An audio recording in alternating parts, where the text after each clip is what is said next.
আমি বললাম, গুরুজি, আপনি আমার সাথে কি করছেন? আমি আপনার নিকট গান শিখতে এসেছি, অন্য কিছু নয়।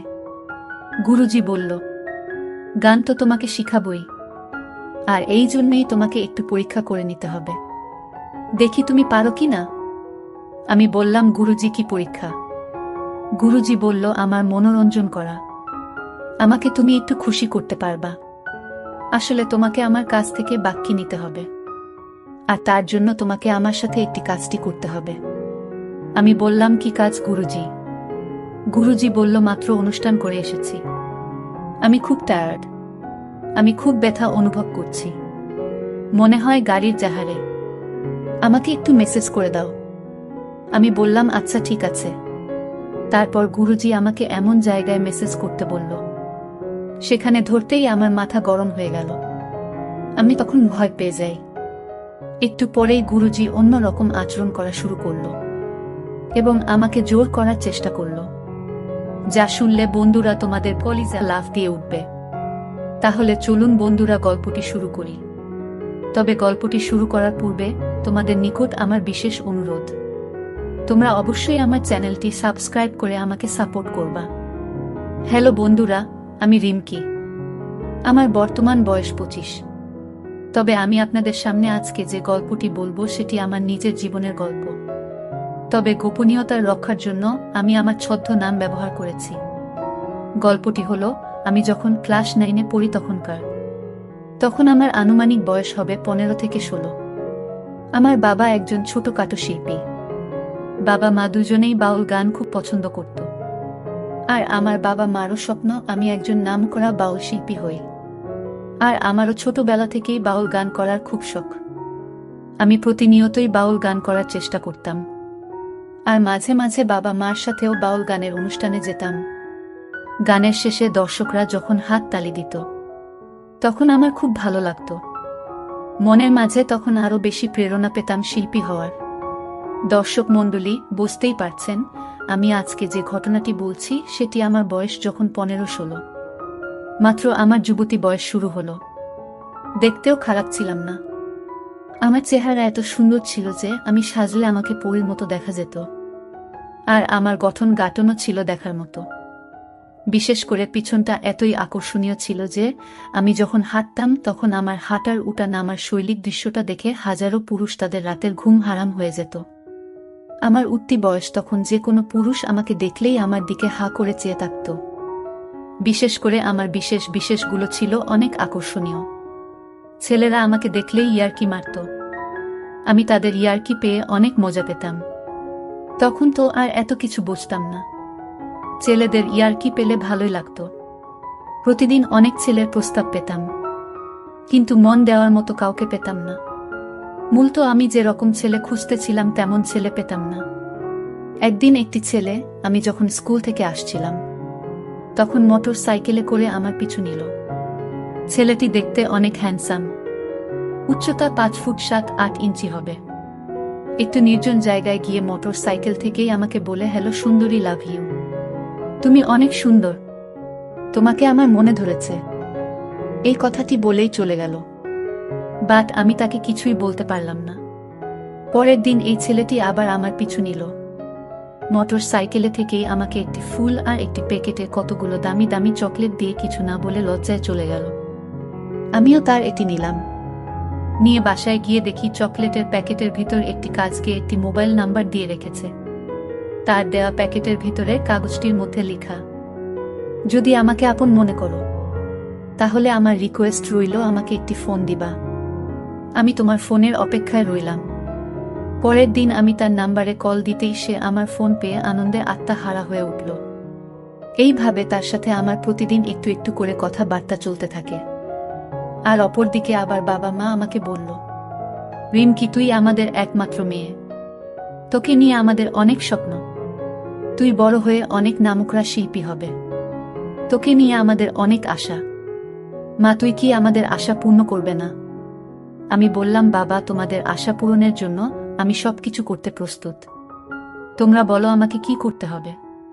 তারপর বাবা একটু চুপ করে থেকে বলল, মা, তোকে অনেক বড় বাউল শিল্পী হতে হলে একজন বড় গুরুজির নিকট থেকে শিক্ষা নিতে হবে।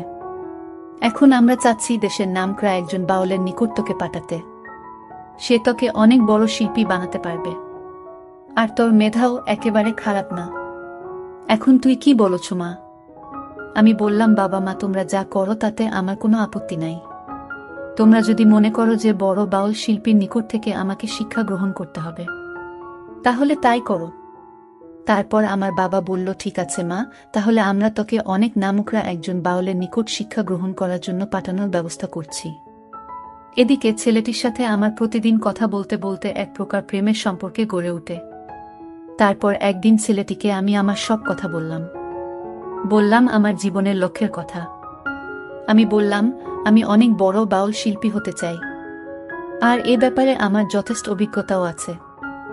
এখন তুমি কি বলো? ছেলেটি বলল, সমস্যা নাই, আমিও একজন বাউল প্রেমী। বাউল গান আমিও অনেক ভালোবাসি, আর এজন্য তোমাকে আমিও যথেষ্ট হেল্প করার চেষ্টা করব। এদিকে আমার বাবা মা একজন নামকরা বাউল শিল্পীর সাথে কথা বলে আমাকে সেখানে পাঠানোর ব্যবস্থা করেছে। আমিও অনেক বড় শিল্পী হওয়ার আনন্দে সেখানে চলে গেলাম। আমাকে আমার বাবা মা বাউল শিক্ষক অর্থাৎ দেশের নামকরা একজন বাউল গুরুজির নিকট আমাকে নিয়ে গেল। তারপর গুরুজি আমাকে খুব ভালো করে দেখল এবং জিজ্ঞাসা করল, তোমার নাম কি? আমি বললাম, গুরুজি আমার নাম রিমকি। তারপর আমাকে আরো অনেক কিছু জিজ্ঞাসা করল। আমি গুরুজির সকল কথা সঠিকভাবে উত্তর দেওয়ার চেষ্টা করলাম। গুরুজি আমার উত্তর শুনে আমাকে বলল, মা, একটি বাউল গান গেয়ে আমাকে শোনাও তো। আমি গুরুজির সামনে একটি গান গেয়ে শোনালাম। গুরুজি আমার গান শুনে আমার বাবা মাকে বলল, বাহ বাহ, আপনার মেয়ের কণ্ঠ তো বেশ মিষ্টি। আপনার মেয়ে দেখবেন একদিন দেশের নামকরা শিল্পী হবে। বাবা মা আমাকে গুরুজির এখানে শিক্ষা গ্রহণ করার জন্য রেখে চলে আসে। গুরুজির এক ছেলে, দুই মেয়ে, আর আমি থাকি আলাদা রুমে। প্রতিদিন গুরুজি আমাকে দুপুর বেলা গান শিখাতে আসত। প্রথম দিন যখন গুরুজি আমাকে গান শিখাতে আসলো, তখন দেখলাম গুরুজি মাঝে মাঝে আমার দিকে কেমন করে যেন চেয়ে থাকে। আমি ভাবলাম গুরুজি মনে হয় এইভাবে মানুষের দিকে চেয়ে থাকে। কিন্তু দিন যত যাচ্ছে গুরুজি তত ভিন্ন রকম আচরণ করতে শুরু করল। বাট আমি কিন্তু বলতে পারতাম না গুরুজি বলে কথা। আর আমার বাবা মাও গুরুজিকে অনেক বিশ্বাস করে। 10-15 দিন যাইতেই দেখি গুরুজি যখন আমার এখানে গান শিখাতে আসত, তখন গুরুজি আমাকে অনেক সময় ধরে গান শিখাতে। আমি যখন বাদ্যযন্ত্র বাজাতে পারতাম না, তখন উনি এমন ভাবে ধরে শিখাতো যাতে শিহরণ জাগে। আস্তে আস্তে গুরুজি আমার সাথে ফ্রি হতে শুরু হলো। মাঝে মাঝে গুরুজি আমার সাথে এমন আচরণ করে মনে হতো গুরুজি আমার বয়ফ্রেন্ড। এইভাবে চলতে থাকলো আমার বাউল গান শিখা। একদিন গুরুজি আমাকে গান শিখাচ্ছিলেন, আর গান শিখার সময় মাঝে মাঝে আমার সাথে আবেদনময়ী হওয়ার চেষ্টা করছেন। ঠিক এমন সময় আমার প্রেমিক আমাকে ফোন দিয়ে বলল, জানু কেমন আছো? আমি বললাম, ভালো আছি। তুমি কেমন আছো? সে বলল, জি আমিও ভালো আছি। সে বলল, জানু কি করছো? আমি বললাম, গুরুজি আমাকে গান শিখাচ্ছেন। তারপর সে বলল, আচ্ছা ঠিক আছে, তাহলে গান শিখো, আমি পরে কল দিব। এই বলে সে ফোন রেখে দেয়। আমি ফোন কাটার পর গুরুজি আমাকে বলল, কে ফোন দিয়েছিল? আমি বললাম, গুরুজি, আমার ফ্রেন্ড। তারপর আমাকে গুরুজি বলল, ছেলে নাকি মেয়ে? আমি বললাম, গুরুজি ছেলে। তখন গুরুজির মনটা দেখি খারাপ হয়ে গেল। তারপর গুরুজি আমাকে বলল, এখন এইসব ফ্রেন্ড সেন্ড বাদ দাও। বড় শিল্পী হতে হলে আগে গুরুজির সাথে প্রেম করো, আর গুরুজিকে খুশি করো। আমি ভাবলাম গুরুজি আমার সাথে মজা করছে, কিন্তু আস্তে আস্তে গুরুজির আচরণ আমার সাথে রহস্যজনক মনে হলো। এইভাবে 1 মাস চলে গেল। 1 মাস পর গুরুজি আমাকে বলল, রিমনি, আমরা একটি বড় বাউল অনুষ্ঠানে কক্সবাজার যাব। সেখানে 3টি অনুষ্ঠান, আর সেখানে 3 দিন থাকব। তুমি সেখানে কি আমাদের সাথে যাবে? রিমকি বলল, গুরুজি আপনার সাথে যেতে পারলে তো আমি অনেক খুশি হব। আর তাছাড়াও কক্সবাজার আমি কোনো দিন যাইনি। গুরুজির কথায় কক্সবাজার যেতে রাজি হয়ে গেলাম। তারপরের দিন গুরুজি, আমি সহ আমাদের একটি টিম কক্সবাজার যেতে রওনা হলাম। কক্সবাজার গিয়ে প্রথম দিন আমরা সরাসরি গানে আসরে চলে গেলাম। পাশা 3টি বাউল গান একদিন পরপর, তাই আমাদেরকে 3 দিন থাকতে হবে। কক্সবাজার প্রথম দিন অনুষ্ঠান শেষ করার পর আমরা সকলেই কক্সবাজার একটি আবাসিক হোটেলে উঠলাম। আমাদের টিমের সকলেই আলাদা আলাদা রুমে।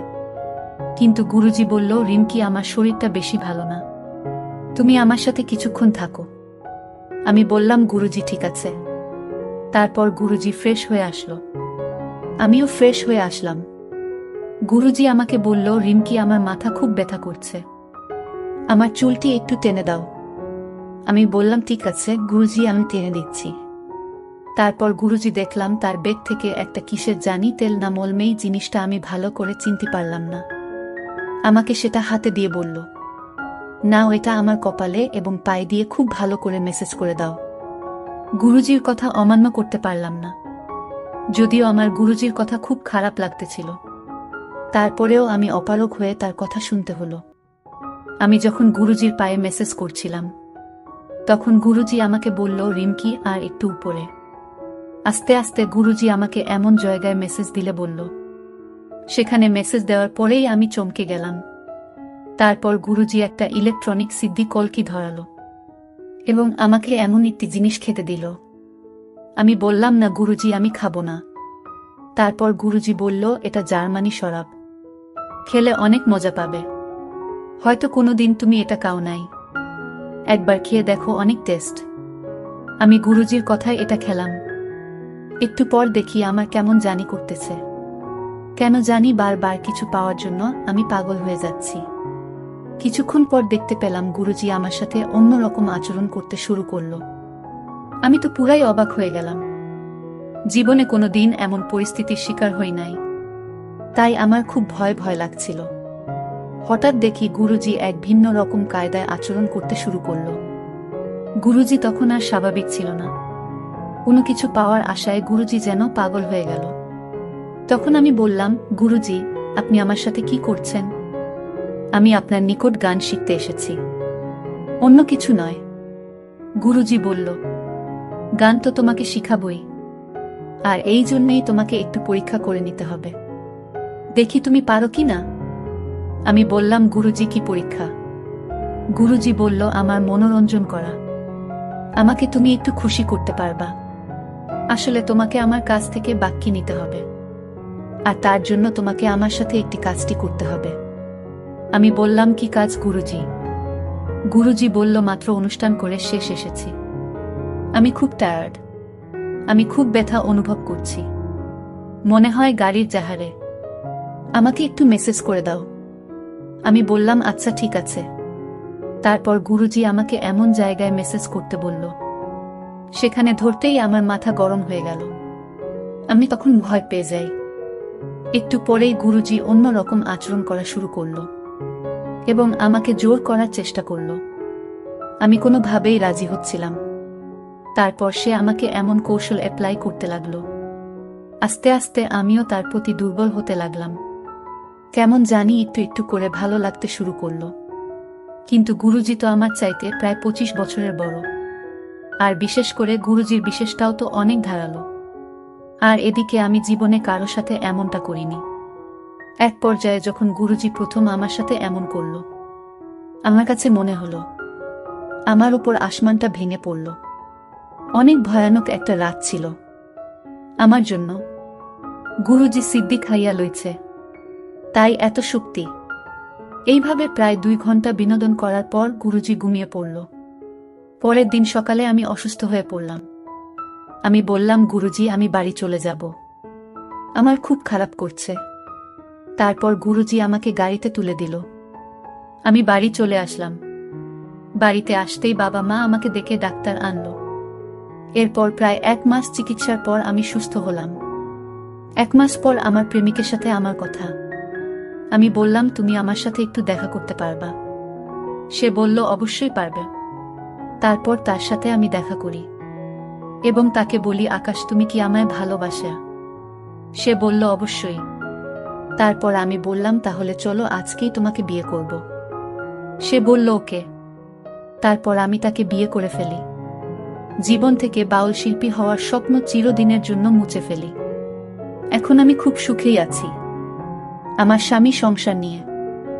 সবাই আমার জন্য দোয়া করবেন। বন্ধুরা, তোমাদের নিকট আমার একটি ছোট্ট প্রশ্ন। এ গল্প থেকে তোমরা কি শিখতে পারলে? দয়া করে কমেন্ট করে জানাবে। বন্ধুরা, ভিডিওটি যদি ভালো লাগে তাহলে একটি লাইক দিন। আর তোমরা যদি এইরকম ধরনের ইন্টারেস্টিং ভিডিও পেতে চাও তাহলে দয়া করে আমার চ্যানেলটি সাবস্ক্রাইব করো। পরিশেষে তোমাদের সকলের নেক হায়াত কামনা করি। ভিডিওটি দেখার জন্য তোমাদের সকলকে অসংখ্য ধন্যবাদ।